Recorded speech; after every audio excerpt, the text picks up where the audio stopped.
10 pieces of evidence that proved the ancient Egyptians were black Africans. Number 10. The palette and bust of Narmer. Many scholars believe the first pharaoh was Narmer, also called Menes. Though there is some debate among experts, many believe he was the first ruler to unite Upper and Lower Egypt around 3200 BC. Many believe the palette of Narmer to be proof of the pharaoh's blackness because of its depiction of a man with what can be perceived as having Negroid features. It depicts the king's rise to power and is one of the first historical documents in the world as it dates back to the 31st century BC.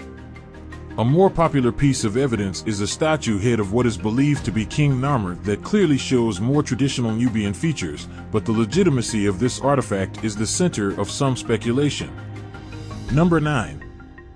Hieroglyphics is a writing system invented in Egypt around 5,000 years ago.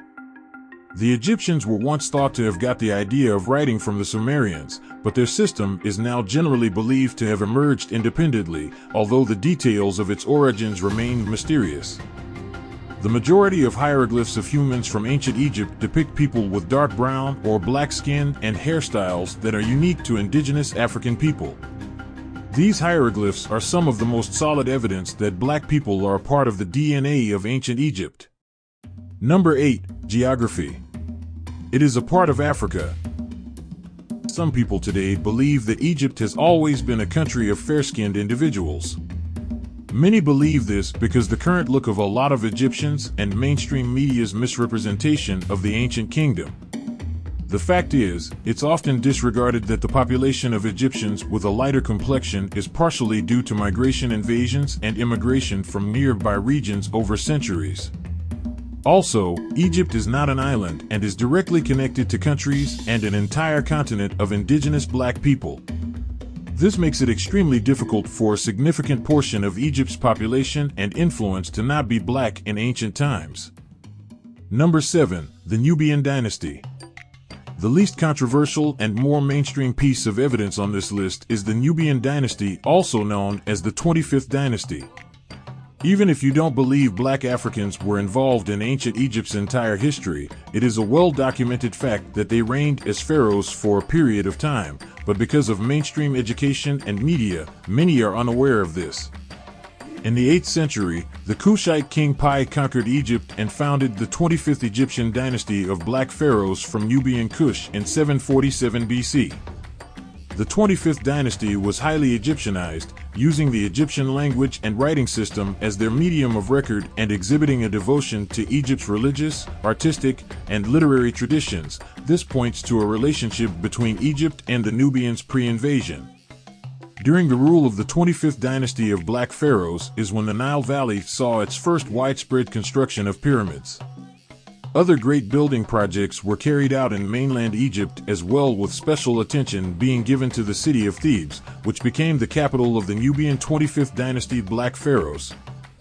The black pharaohs of Egypt's 25th dynasty also consolidated Egyptian power by exercising control over both Upper and Lower Egypt.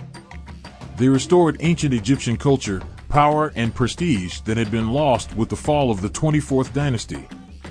Memphis eventually became the capital of the 25th dynasty black pharaohs, with Egyptian culture reintegrating the influences of its Nubian pre-dynastic culture.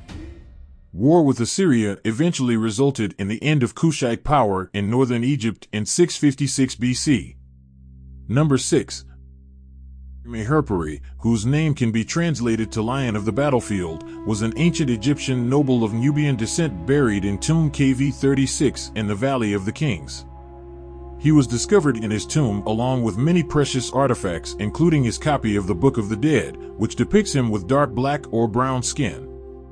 His mummy was unwrapped by Georges Duressi in March 1901, revealing a mummy whose dark skin resembled the image on Maiherpri's copy of the Book of the Dead. The mummy also had tightly curled, woolly hair, but the hair was later discovered to be a wig that had been glued to his scalp.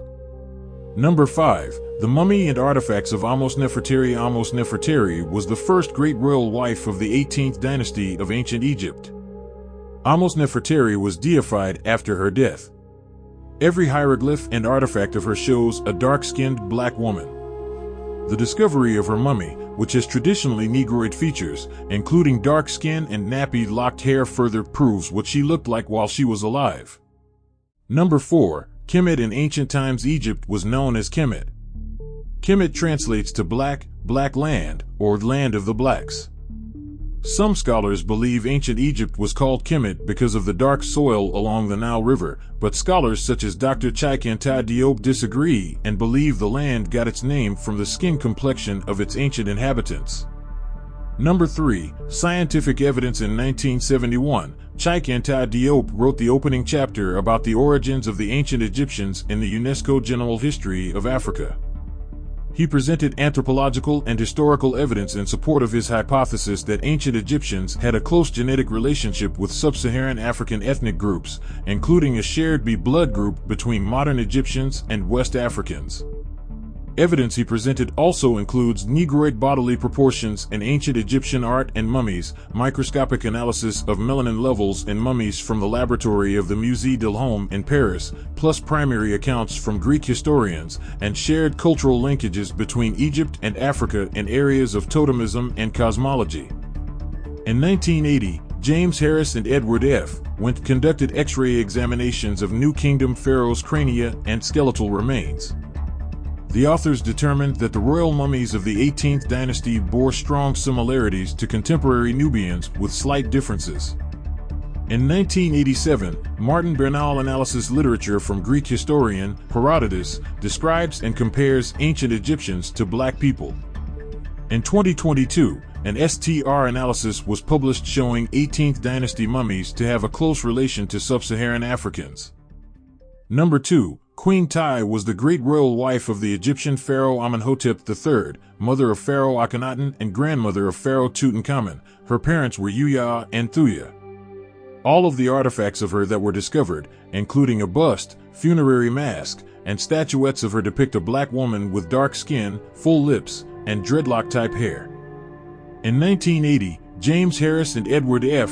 did an X-ray examinations of the mummified remains of Queen Tiye. They noted she possessed a craniofacial profile which was most similar to Mesolithic Nubians. Number 1. Amenhotep III. Artifacts. Amenhotep III, also known as Amenhotep the Magnificent or Amenhotep the Great, was the 9th pharaoh of the 18th dynasty. He is known as one of the most powerful pharaohs of all time. Genetic analysis and multiple artifacts, including statues and paintings, of Amenhotep III prove that he closely resembles a sub-Saharan African and was more than likely a black man.